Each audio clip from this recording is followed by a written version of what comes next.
This station is now the ultimate power in the universe. This table is really tilted.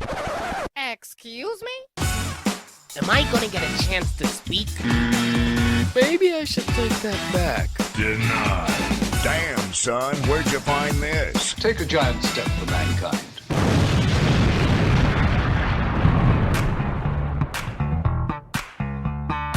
Welcome to the Tilted Table with your hosts, Sean and Joe.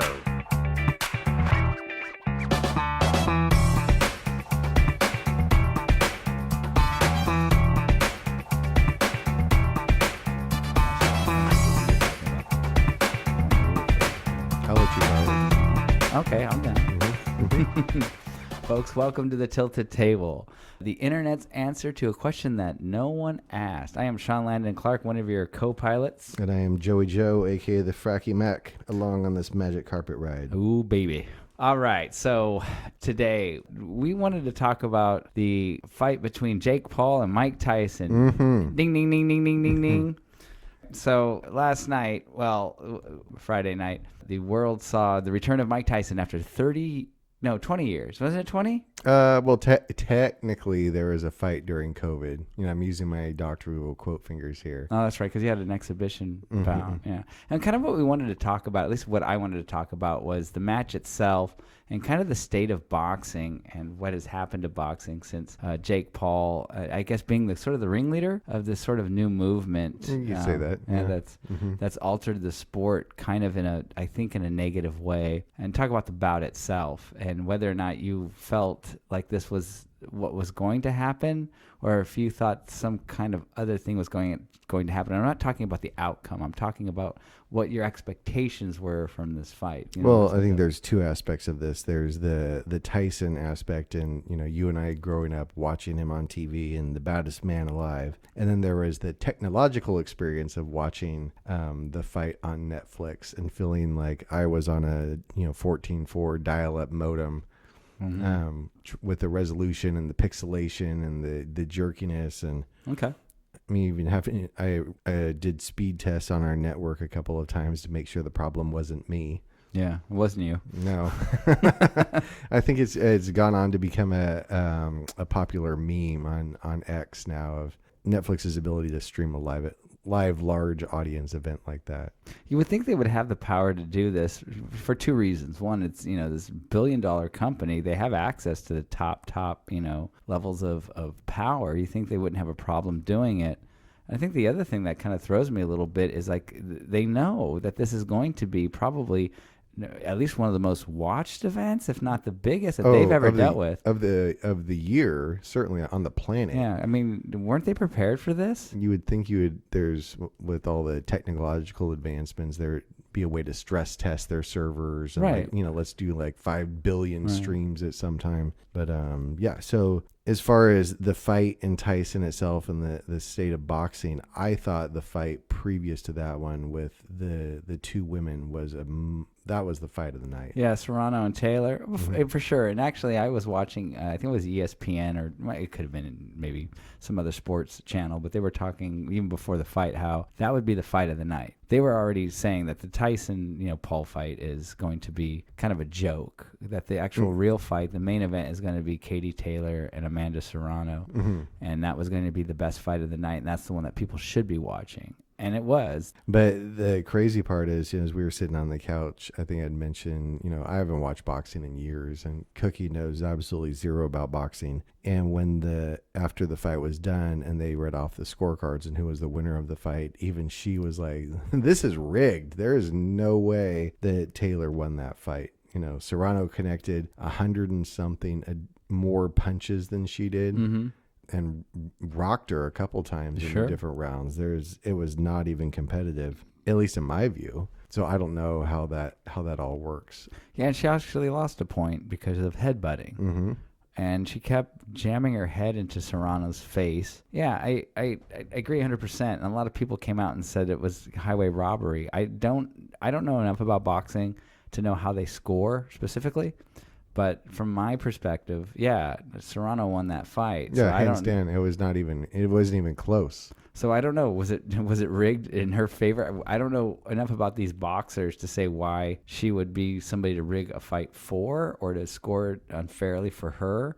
You would think in the world of, and I'm just spitballing. Oh here, yeah, but I have no idea. In the world of ratings and marketing dollars and advertising, all that kind of stuff. If Taylor had won the first fight, you would want Serrano to win the second, and you just set yourself up for a third big pay-per-view event. Like it just makes sense, let alone that's exactly what happened is Serrano clearly won. But anyway, going to the Tyson-Paul fight and watching all of Tyson's training sessions, leading up to Friday night, like he's still a bad man. Like that guy is a born killer. Yes, I saw those same clips. And it was like I think it was the very first round, Tyson threw a punch and knocked Paul back like 15 feet or some craziness. Mm-hmm. And it was like a mental note. Not supposed to do that. Trying to collect my $1,000,000,000 payday here, and I just need to coast through the end of the 10 rounds or whatever it was. So I saw a couple memes online of two kittens fighting each other, not actually connecting any of their punches. Right. Yeah, I think that my first thought was when I saw the clips of him training and he looked like he was super, super, on point. He came out and was saying how like this was not a joke to him, that this was something he was taking seriously, that he had his passion back. He wanted to go in there and win the fight. And he was I want to knock this guy out. And the one thing I always got from Tyson, any interview he ever did, he's very similar to Nate Diaz, where he has no filter. Mm-hmm. I never perceived him as a liar. Jake Paul I see as an ultimate liar. Mm-hmm. He'll tell you whatever you need to hear so that you buy whatever product he's trying to sell you. I never got that from Tyson.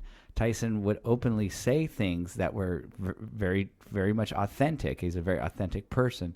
When he talked about eating somebody's babies, he meant that. He was angry and he was going to go in there, I'm going to kill this person. I will eat your heart. Yeah. And one of the things, there was a fight, I can't remember who he fought. It was one of his last fights.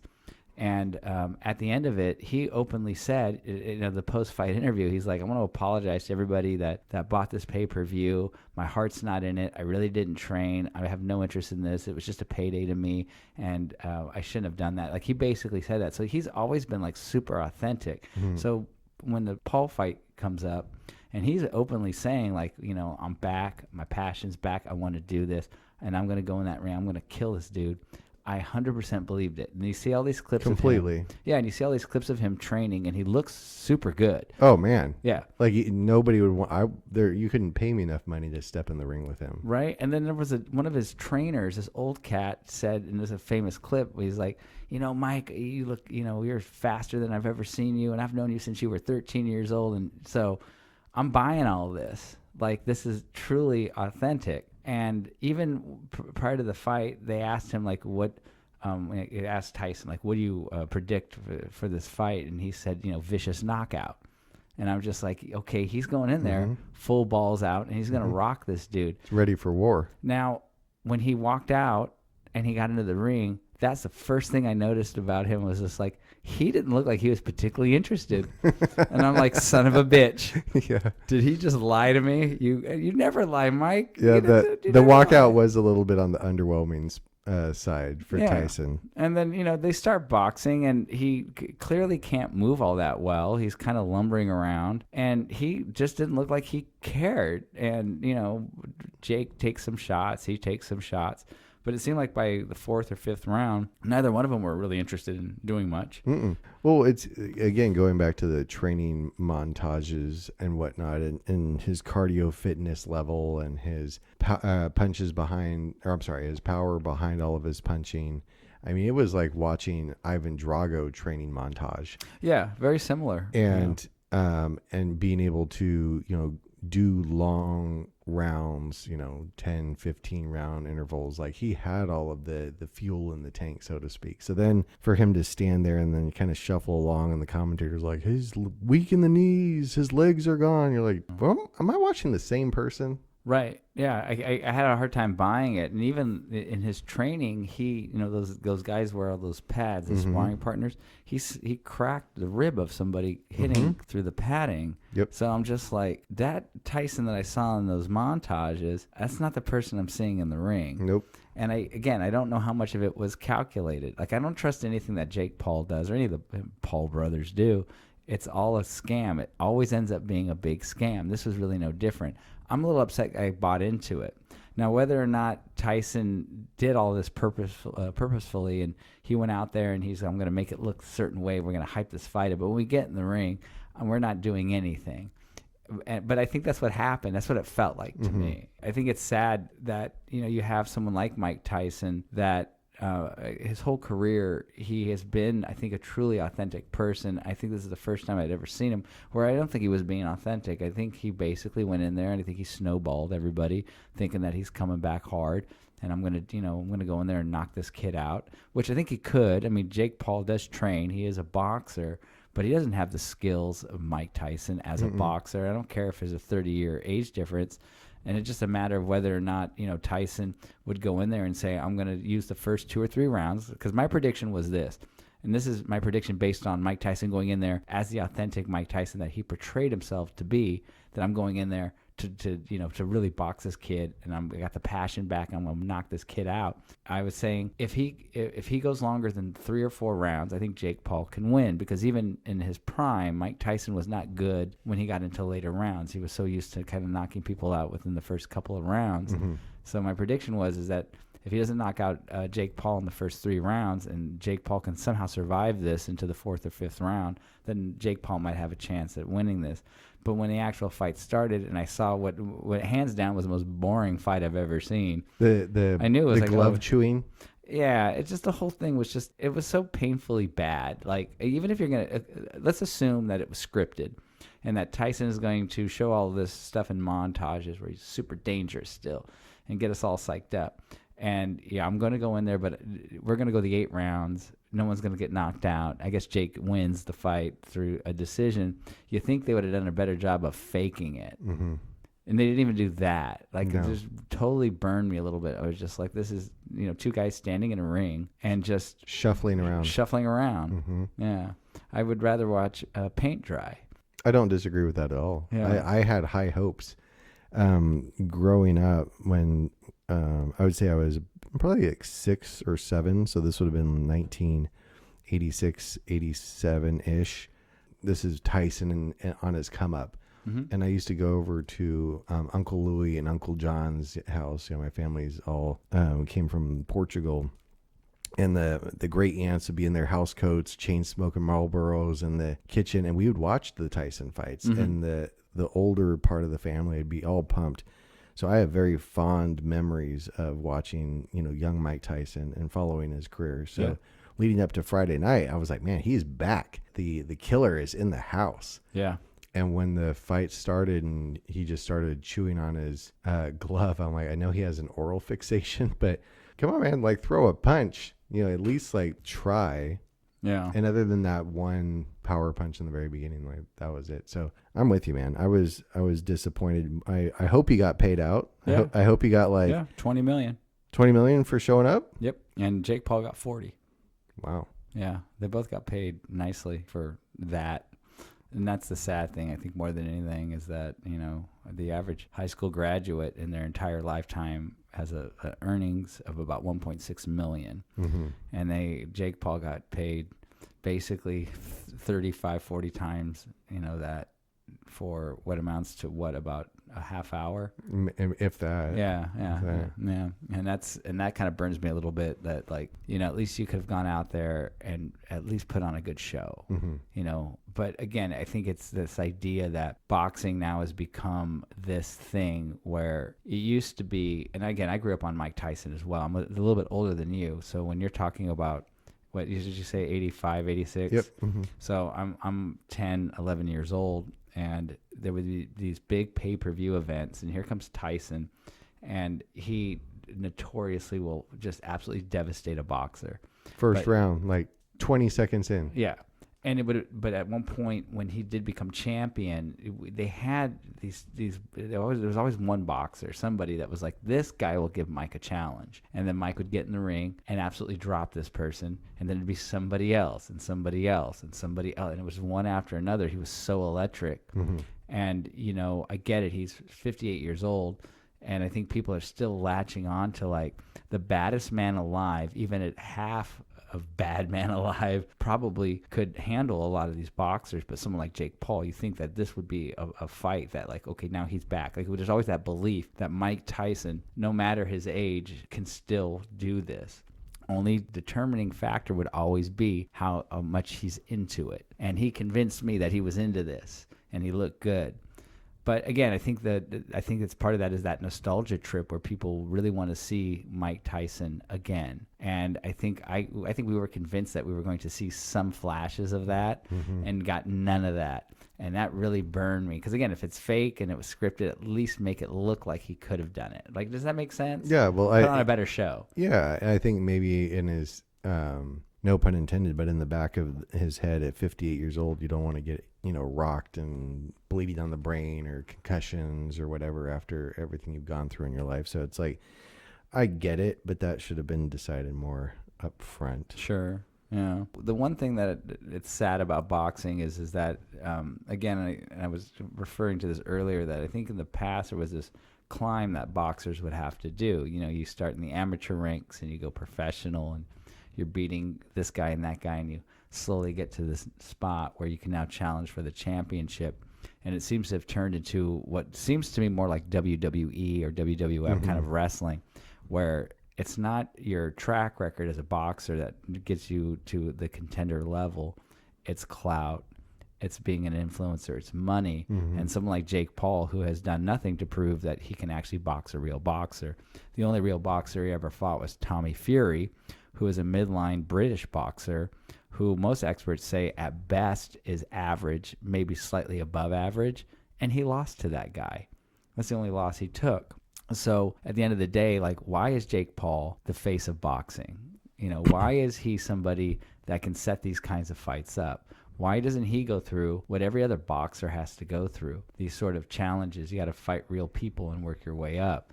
And I think that's the thing that it's sad about boxing as a general rule to me, is the sport has turned into what looks more like WWE. It's, scripted to at least some degree, or there's some pre-planned outcome, and if you are going to fight Jake Paul, there's all these sort of rules. You can't knock me out, or you can't knock me down, or you have to use these types of gloves, or we have to have 2-minute rounds versus 3-minute rounds. And like, well, who are you to even make these demands? And why are you getting these fights?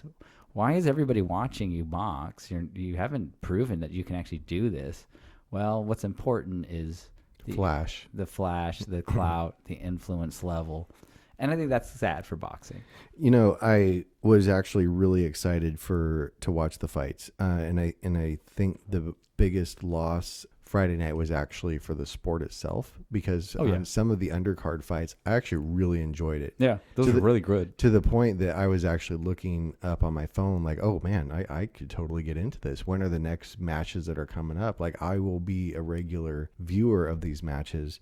And then when the Taylor Serrano fight ended and they gave the scores, I'm like, oh man, this is totally fixed. This is like not even a level playing field. And then which led then to the Tyson Paul fight, which was a big nothing burger. Oh yeah. And I thought, well, what about all of the people out there that are like me, that were not watchers, would have been excited to be regular viewers, and then you like throw this heaping pile of whatever at them.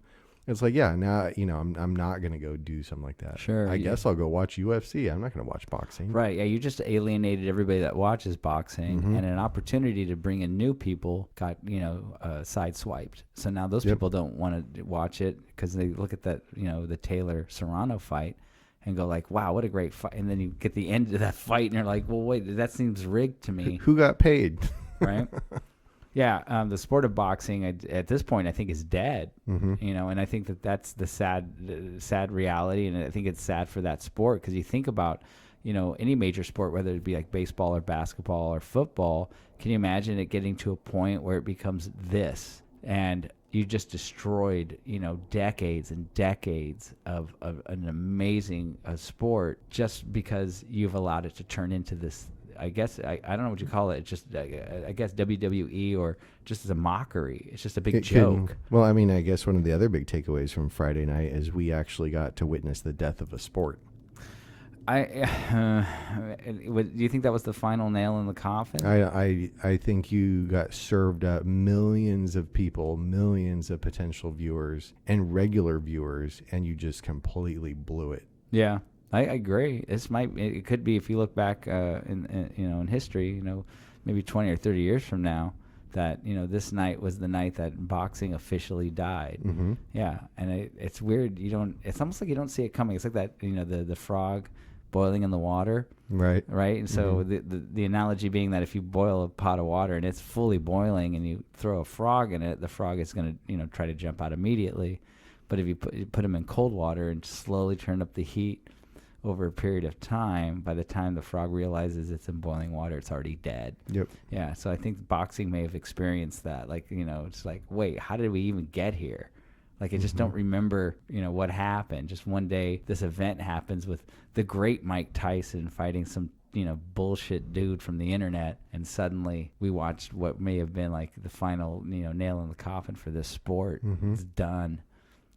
Yeah. It might take a new Mike Tyson to revive it, and I don't think we'll ever see another Mike Tyson. No, because boxing as a sport is dead. I don't know. I know a number of friends that are in jiu-jitsu and judo and martial arts and UFC training programs and military training programs. I have zero people that I know that are like, hey, let's throw on some boxing gloves.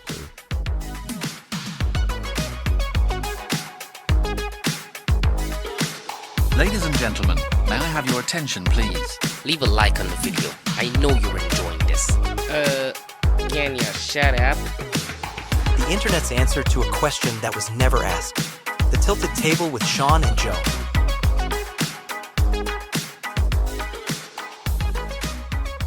Yeah, UFC definitely has made it much harder. It took over many years ago. It took over. Mm-hmm. And yeah, so boxing already is behind the 8 ball, trying to have to, I guess, reinvent itself. I'm probably looking for, a Mike Tyson, because I think if you look at the, the history of boxing and you go back to, let's say, Joe Louis and then Muhammad Ali, there was always some fighter, some god level of fighter, and it seemed to get better each generation. And you had again, like your Joe Louis, and then you had, your Muhammad Ali's, and then you had Tyson come in and like who's the next guy, and the next guy just never showed up, and then it turned into this. Yeah, and back then, there's so many distractions that everybody has these days, and so many sports that you can participate in. And if you're in, I'm not a sports betting person, but for people that are, I mean, there's a zillion things flying around out there. Where in the glory days that you're talking about, it was America's pastime, Mm-hmm. baseball. Basketball really wasn't. It wasn't a thing. I mean, it was a thing, but it wasn't a thing. Then you had football, and for all intents, that was basically it. Yeah. And the world has just totally shifted. It'd be like in the world of wrestling saying Greco-Roman wrestling needs to make a comeback. Right. I see what you're saying. Yeah. It's just unfortunately it's going to be in the dustbin of sports as a lost art. Yeah, I'm excited. I think that, when Mike Tyson was at his peak and his career was winding down, and then you're looking for the next boxer, and then UFC comes around as a new thing, and that just took over. So, yeah, I just think that between the fact that there was not another Mike Tyson or another Muhammad Ali, on top of the fact that UFC came out and I think is regarded as a much more popular sport, and I'm talking about overall, because boxing is boxing, the sweet science, where UFC was definitely it's mixed. We have boxing and wrestling and kickboxing. They include everything. It'd almost be nearly impossible for boxing to, even if it never went this direction with sort of the joke fights or whatever you want to call these things, these sort of gimmick fights, if it didn't go in that direction, it would require someone like a Mike Tyson, a new version of that to come out to keep the sport to even compete with UFC. And decided not to do that. It went this direction. Yeah, and you see the end of it, and I'm just like, wow. I mean, it hurt a little bit. It's almost like part of America died on Friday night. Friday night with that fucking fight. Well, and I think one of the other things that there's probably, and again, I am not even a quasi-casual observer of the sport. Yeah, neither am I. We are the fountain of disinformation with this. Yeah. This is us at the lowest level. But I mean, just think of like, say you're a kid and you want to get into, boxing, and then you look at all of the greats, they're basically, I'm painting with a really broad brush. They're basically brain dead vegetables, right? Or stuttering to put together a single sentence. And I'm not being mean. That's just a fact. And then you look at UFC, it's like, okay, well, you realize that you have a very short time horizon that you're going to be at your peak. Sure. And then you're out. Yeah. So you can fight all you want, and you get to, again, I'm just going to pull a number out of the air, 30 years old. I don't know. But let's say 30 years old. And then you can go do something with the rest of your life and be productive and be in the sport and be involved, be a commentator. Yeah. And all of those people are still super articulate. They might have got their bell rung a couple times, but they're not ending up in a wheelchair and early Alzheimer's onset or any of that kind of stuff. Well, my counter to that would be I saw the UFC fight on Saturday. John Jones coming back after a lengthy, I don't know if he had an injury or whatever. I don't watch enough UFC to know. So it was a big deal last night. And of course, they're, panning the audience and they're showing all the celebrities and different people, but they're showing all these UFC fighters. And almost every one of them had these big fat cauliflowered ears. They look like they got that look. So I'm not sure that those people get out unscathed, but their careers are a lot shorter. And also I think that the reality of it is that I think, and again, this is not coming from any point of authority or even I got minor understanding, that it's not always getting hit in the face. A lot of that stuff ends up on the ground. It's grappling and things like that, where boxing is 12 rounds of people punching you in the head. and so ultimately, I think that UFC fighters probably do come out more often less, permanently damaged, because, it's not like they're just standing hitting each other in the head. Of course, that does happen. It happens a lot. But a lot of those fights do end up on the ground, and there's grappling and things like that. So I think that over the lifespan of a UFC fighter, which is generally a lot short, it seems a lot shorter than boxing. A lot shorter. Yeah, and they're not getting just pummeled in the face or in the head constantly. Even their fights themselves, let's say half the time they're getting punched. The other half, it's, on the ground and they're grappling and things like that. So, they're not probably going to experience the same level of head trauma. But looking at those people in the audience, a lot of them look like they have some head trauma. Well, it's I think it is the new America sport. I only saw like highlight reels from the Saturday night stuff at UFC, and I was blown away at how packed that stadium was. Oh yeah. I'm not a big UFC person. I went to James and Nicole's house. They invited me over and had like a pizza party. James, I give James credit. He's a phenomenal cook. That dude is just balls out. And it was super fun. And again, I know John Jones. I didn't know the guy he was fighting. He's from Cleveland, Ohio, I think. But he has the most Eastern European name, like Sedge Medivjovic or some shit like, I don't know. It's just, so. But apparently he's a top contender, and he lost to John Jones. And John Jones is, I think, widely considered the greatest to ever do it. Correct. Yeah. And the undercard fights were all right for the most part. There were two women that fought, Silva, and I can't remember the name of the other woman. Her name started with an A, like a Rajo or something like that. And that was a good fight. But there was one fight between Bo Nickel and Philip Craig. I was literally falling asleep.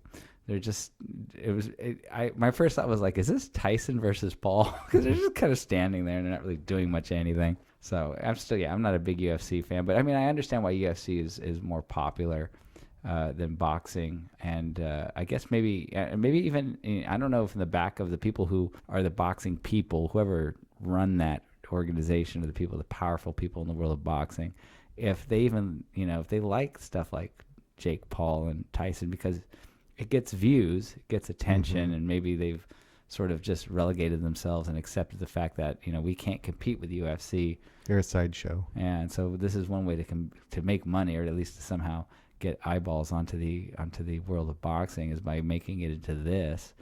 And yeah, it's kind of a sad reality for boxing. Coming to an Indian casino near you. Yeah. And what's interesting is about UFC, and I'm gonna dip out a little bit because we're gonna continue this. So we were talking about the careers, how they're, but you said by 30, people can kind of dip out and do something else. And what is the average lifespan of a UFC fighter? And again, I don't know what the average is. I know some people have done this for, a very long time, but I think the majority, they don't last that long. And I think partly because you have to be good. You can only take so many losses before, your career is kind of over with. Right. So I learned this from a documentary about the guy named War Machine, who... I don't want to get into it. That could be a whole podcast on itself. But he was abusive towards his girlfriend. He ended up getting a life sentence in prison for beating the hell out of his girlfriend. But when I was watching this documentary, they were talking about the highs and lows of what it is to be like a fighter. And this was UFC, but I think it would apply to boxing as well. But for UFC, for you to be able to get into the UFC, you have to win so many matches. And then once you win so many matches, like in a row, then they'll give you like consideration. But once you lose one match, you kind of go back to the starting point. Correct. So every match is very much a high and a low, where your career is almost based on each individual fight. So I'm assuming that most people that do this, they don't have long careers because they can't get into the UFC. They might do Bellator or some maybe the lower level, and they're fighting their way in, and they just lose. So I would assume the actual career of a UFC fighter is pretty short.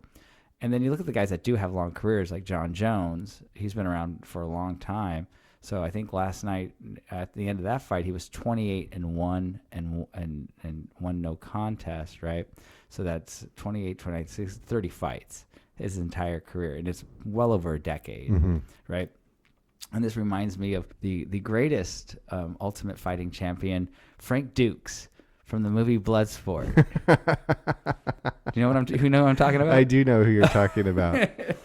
So for those that don't know, in the 80s, there was a movie that came out called Bloodsport starring Jean-Claude Van Damme. And I love how you say that. Yeah, Jean-Claude Van Damme. Right? So Jean-Claude Van Damme does this movie, and he plays a character named Frank Dukes, and he goes to, I think it's, I don't know, somewhere in Asia, to go to this underground full contact unsanctioned, illegal tournament of fighters. And this is basically what the UFC is. At least, and again, in the 80s, the interpretation of what that would be is just mixed martial arts, no holds barred, everything's legal, people die in the ring. And so the movie is he goes there and he, of course, overcomes all these odds, ends up beating the main enemy guy who's an undefeated psychopath, cheater on top of that, and he wins. And at the end of the movie, they flashed a card up saying that Frank Dukes had fought 356 fights. I think only lost one of them or something like that. And he had all these awards, and he's the fastest knockout. And everybody was just like, wait, this is real? Like, this is based on like a true story? And it is based on Frank Dukes, a man who had claimed that he had gone to this thing called the Kumite, which was this underground tournament sanctioned by the Black Dragon Society, and it was super underground. Oh yeah, super underground tournament, and he got famous off of it, and he convinced enough people that he had done these tournaments, that he got the movie made. He sold his story to these people. And of course, what we find out later is that Frank Dukes is full of shit. Although Frank Dukes to this day claims that it's all true, and and his stories are outrageous. And he worked for the CIA, and he's done all these clandestine missions. Oh yeah. But of course, this is way before the UFC, right? And then when you see the UFC, right, like legitimate full contact, the stuff that he supposedly is doing, in these secret tournaments, and you see these careers. And like even the longest careers, these guys may fight like 45, 50 fights in a lifetime. This guy did 356, way before he was even 40, full contact. Right. And only lost one bout. I think it was a disqualification, according to him. Yeah. So I did not know any of that. Yeah, and I think that the one thing I always thought about this when I saw UFC is that like you see actual real people doing this. And so the phonies from, the 70s, 80s, and 90s, and it wasn't only Frank Dukes that had claimed these kinds of things, where other people had done something similar. and they would claim 200 fights, realizing like it's physically impossible for you to even come close to that many fights. So yeah, good on Frank Dukes. Yeah. Man. Good story though, man. Yeah, way to bring blood sport from the 80s back into the current day. Yeah, it's a classic film. Can't go wrong with Bloodsport. Yeah. Yeah. So UFC is going to dominate. It's still the most popular, but I even think now UFC is starting to get watered down a little bit. I think a lot of people are complaining about kind of how it's set up and whether or not certain fights should happen and whether or not it's a money grab. But it's like anything else that when it becomes popular, it becomes profitable. More people start sticking their hands in it, and then all of a sudden the authenticity of that sport starts to get watered down. Yeah, a little bit convoluted and less authentic. Have you ever seen UFC 1? Yes. Yeah, I mean that was just ridiculous. I used to right when UFC started. I mean, this is back in the 90s. My brother and I would go, and this is before Blockbuster was a deal. Mm-hmm. And you had like your neighborhood video store. We used to go and rent UFC on VHS, like right after they came out. So I'd say I saw the first 20 of them. And yeah, those were different animals. I remember Tank Abbott. Yeah, Tank. I remember Tank. Ken Shamrock. And hearing all of his crazy outside of the ring stories. Oh, the Gracies. Mm-hmm. They were the big ones. Yeah. And I'm trying to think of the guy. It's escaping my brain. Yeah, not Gracie. It was another name. I'm losing it now. I can't remember who it was. But these people that were just kind of Severin, Dan Severin, the wrestler. Yep. He almost beat Gracie. Yeah. That's when we kind of found out. And this actually goes back to Bloodsport. If you've ever seen the movie, they're doing a lot of martial arts, karate, kung fu style fighting, and that seems to be the dominant. The high kicks, the roundhouses. Again, it's an '80s martial arts film, whether it's Seagal or you went flashy. Yeah, Van Damme, Seagal, Jeff Speakman. Is it kicks get chicks? Was that the whole thing back then? Yeah. And we're finding out is that in real UFC fighting, those type of fighting styles are absolutely useless. Because in the early UFC, it would be like some dude that's straight up like karate, kung fu, kickboxer type person versus like a Gracie, who they were doing Brazilian jiu-jitsu, and it was over with as soon as you got that dude on the ground. Mm-hmm. So when you would do a roundhouse kick and kick somebody in the face, in a movie that was enough to just absolutely knock somebody's head off. But in real life, if you are a trained fighter, getting kicked in the face isn't necessarily going to knock you out. Now it can, but a lot of times it doesn't. So you get kicked in the face, and that dude just wraps you up, puts you down to the ground, and you're useless. You're done in a few minutes once they get you down to the ground. So yeah, that's the other thing about UFC in the early days. I think it was this perception that it would be super cool. I mean, they probably were living and dying off of these movies from the 80s that like karate, kung fu, and this sort of martial arts is absolutely a viable and dangerous, type of fighting. Like, again, you got with like Bruce Lee's, and we saw these movies like this is a skilled fighting set that is very dangerous. But I don't think it actually in the real world works all that well. No. It's mostly, it looks cool. It does. It's kind of like those early UFC matches was basically real life Street Fighter 2.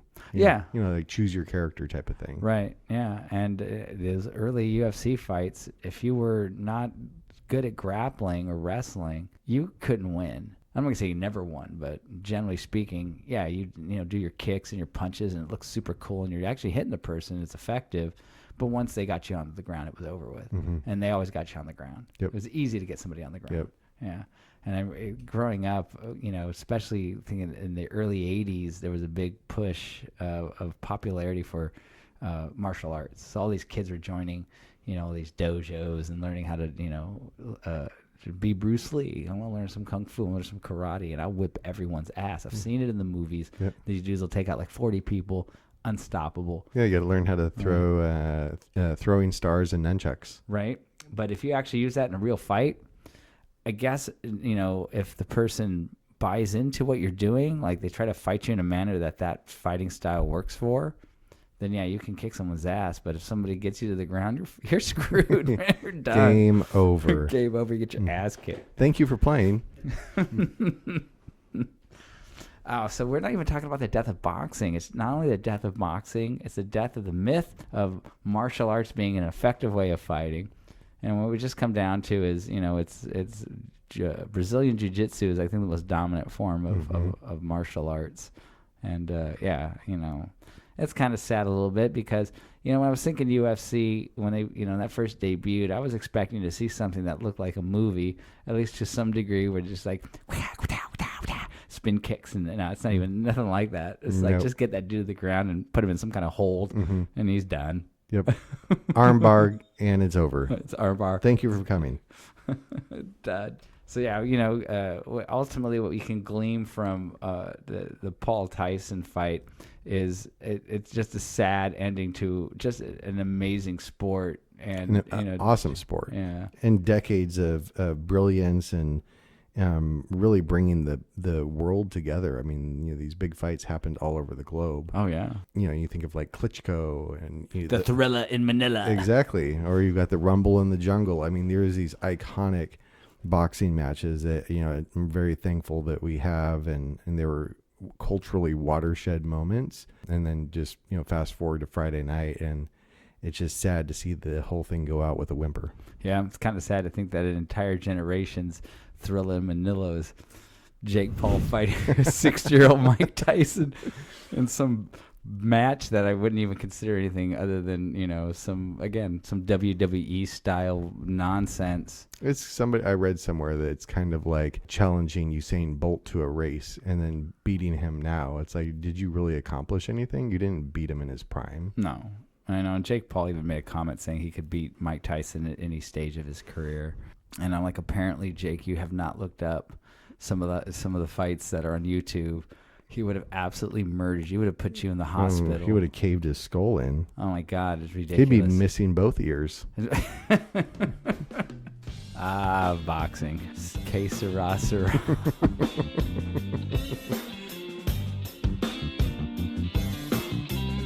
I have an important announcement for you, so stay tuned. Yo, that's some next level shit, bruh. So you got me. Big deal. The internet's answer to a question no one asked. The Tilted Table with Sean and Joe.